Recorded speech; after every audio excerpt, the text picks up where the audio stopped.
Olá, um ótimo dia para você, para toda a sua família. Que Deus abençoe vocês. Espero que vocês estejam bem. Espero que a sua família esteja bem. E eu convido você, nesse momento, a sentar um pouquinho, abrir a sua Bíblia no capítulo 23 do livro do profeta Ezequiel, de onde todos os dias nós estamos fazendo reavivados por sua palavra, com o título Maná da Esperança. Também convido você a compartilhar essa mensagem nas suas redes sociais. Este é um apelo que eu faço para você, para que mais e mais pessoas possam conhecer e para que a palavra do Senhor possa ser espalhada para todos os cantos, para que as pessoas possam conhecer que Jesus em breve voltará. Vamos a uma oração? Curve a sua fronte e vamos falar com Deus.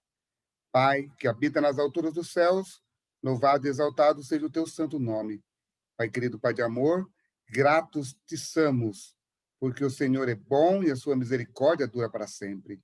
Querido Deus, nesta manhã, quero orar, Senhor Deus, por todos os teus filhos que têm se dedicado tempo para estudar a tua palavra, que o Senhor possa iluminar as nossas mentes para que possamos compreender cada vez mais a tua vontade e assim reconhecemos que o Senhor é Deus em nossas vidas. Ó Deus, também quero orar pelas pessoas que estão enfermas, as pessoas que estão acamadas nos leitos dos hospitais, pessoas que estão fora do nosso país, em outro país, que estão ali trabalhando, às vezes essas pessoas estão ali e não podem voltar para casa. Querido Deus, tenha misericórdia de cada filho teu, onde quer que eles estejam. Ó Deus, agora que vamos estudar aqui o capítulo 23, que possamos extrair lições importantes para a nossa vida, em nome de Jesus. Amém. O capítulo 23, o título é O Reino, o Fim do Reino. Este é o título. O Fim do Reino.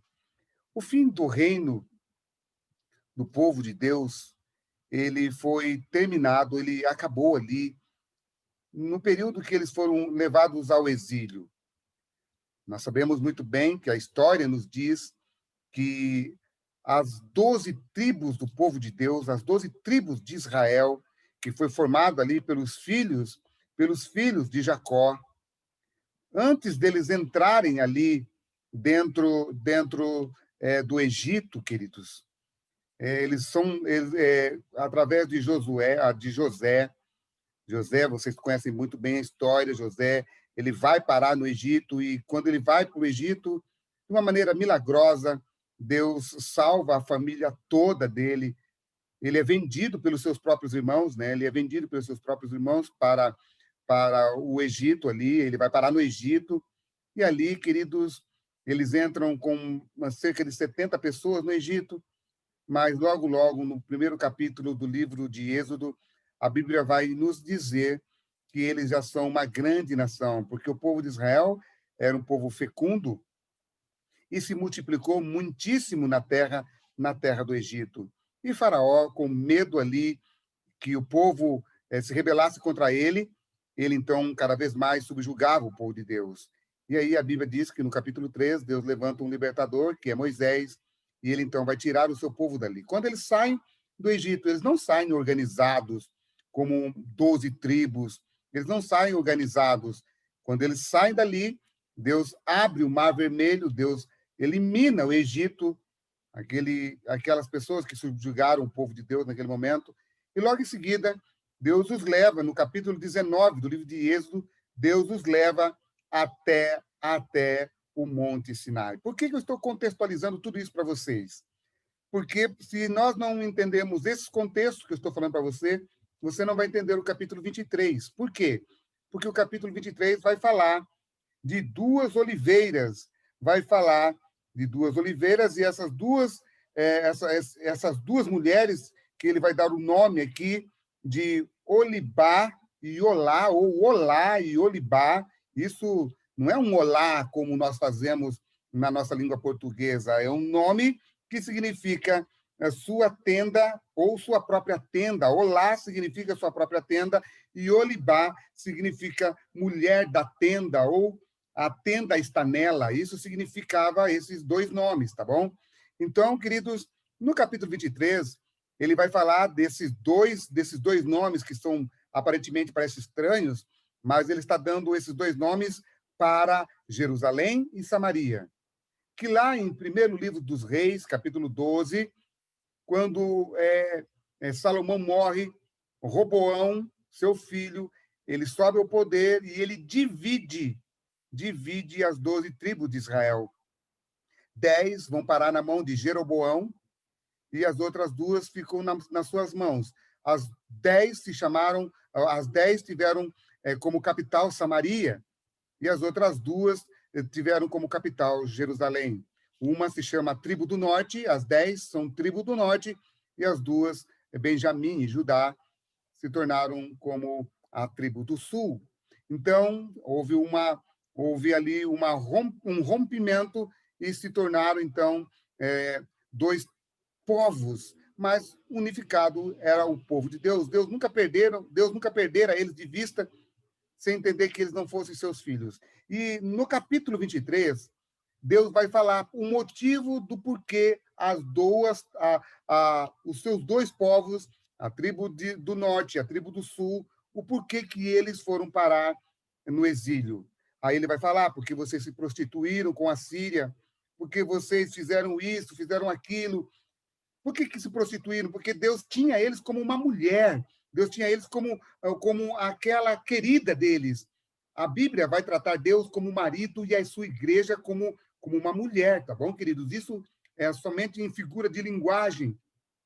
Quando Deus os leva lá para o Monte Sinai, no capítulo 19 do livro de Êxodo, ali Deus se manifesta, Deus faz com que eles entendessem que ele estava presente, e ali Deus, então, entra num pacto com eles, e nesse pacto era uma aliança de marido e mulher. E ali Deus casa com eles. E eles, então, a Bíblia vai dizer que eles não se apartaram do Egito. Saíram do Egito, mas o Egito nunca saiu de dentro deles. Sempre tinham vontade de voltar para o Egito, sempre tinham vontade de se prostituir com os ídolos do Egito. Você vai ver no capítulo 32 do livro de Êxodo que eles fizeram um bezerro de ouro. Sempre a idolatria estava dentro do coração deles. Então, ao caminhar no deserto durante 40 anos, o deserto não curou a chaga que tinha da idolatria dentro do coração deles. Mas o que curou a idolatria desse povo? O cativeiro, queridos. O cativeiro da Síria, no ano 722, que foi a tribo do norte para o exílio. E no ano 605, quando vai a tribo de Judá, quando vai ali a tribo do sul para o cativeiro. No ano 605, 597, no ano 586, quando eles são destruídos. Queridos, o cativeiro curou a idolatria do povo de Deus. Quando você vê na época de Jesus, quando Jesus vem ao mundo, o povo já não era mais idólatra, queridos. O povo já não adorava mais imagem de escultura, o povo já não praticava mais idolatria.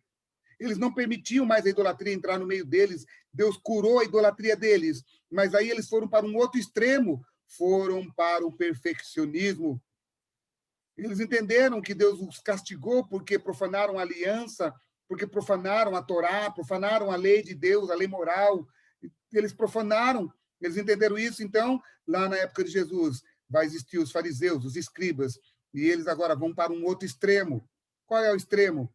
Nós não queremos mais voltar para o exílio. Então, para não voltarmos mais para o exílio, para nós nos tornarmos de novo uma grande nação, sairmos do jugo dos romanos, nós precisamos ser fiéis à Torá, ser fiéis à lei de Deus.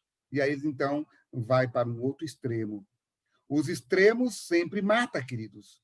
Qual é a lição que nós devemos tomar aqui? Quando Deus te salva do Egito, o Egito é o pecado, o Egito é esse mundo. Quando Deus quer salvar você desse mundo, entenda que Ele quer que você deixe tudo isso para trás. Entenda que Ele quer que você esqueça de tudo isso, porque se você não esquecer, saiba que cedo ou mais tarde, o seu pecado vai voltar contra você mesmo. Deus teve que abandoná-los. Deus teve que deixar eles seguir os seus próprios instintos. E quando eles seguem os seus próprios instintos, sabe o que vai acontecer, queridos? Eles são mortos. Tem um verso que está lá no livro de Romanos, que eu quero ler para vocês. Um verso muito clássico. Eu quero ler com vocês, que está aqui em Romanos, capítulo 1. A Bíblia diz assim, olha só. que Deus, no capítulo 1, verso 18, Deus se faz conhecido através dos seus atributos, no verso 20, porque os atributos invisíveis de Deus, assim o seu eterno poder, como também a sua própria divindade, claramente se reconhecem. E aí ele diz assim: porquanto tendo conhecido Deus, aquele que conheceu Deus não glorificou como Deus, nem lhe deram graças, antes se tornaram nulos em seus próprios raciocínios, obscurecendo-lhes o coração insensato, inculcando, ou seja, colocando na mente ali, alegando que, por serem sábios, se tornaram loucos e mudaram a glória de Deus, o que era puro, para algo incorruptível, a sua semelhança do homem, algo corrupto, sabe? A glória de Deus é algo incorruptível, e eles conseguiram corromper a glória de Deus nas suas ações. Por isso, Deus, versículo 24, presta atenção no livro de Romanos, capítulo 1, verso 24. Por isso, Deus os entregou, tais homens, à imundícia das suas concupiscências, de seus próprios coração, para desonrar o seu corpo entre si, pois eles mudaram a verdade de Deus em mentira, adorando e servindo a criatura em lugar do Criador, o qual é bendito eternamente. Amém. Quando você continua praticando coisas erradas o tempo todo, e Deus fala com você o tempo todo, e você não dá ouvido à palavra de Deus, chega um momento que Deus diz: filho, já que você quer seguir os seus próprios instintos, vai. É aí que o juízo de Deus cai. Aí que você vai ver que o que você praticou foi uma insanidade. Por isso, a palavra de Deus vem para nos colocar no eixo. Então, para isso, você tem que ser obediente à palavra de Deus. Então, eu peço para você hoje, entregue o teu caminho ao Senhor. Confia nele. E ele te libertará de você mesmo. Que Deus te abençoe e te guarde. Que você tenha um ótimo dia. Amém.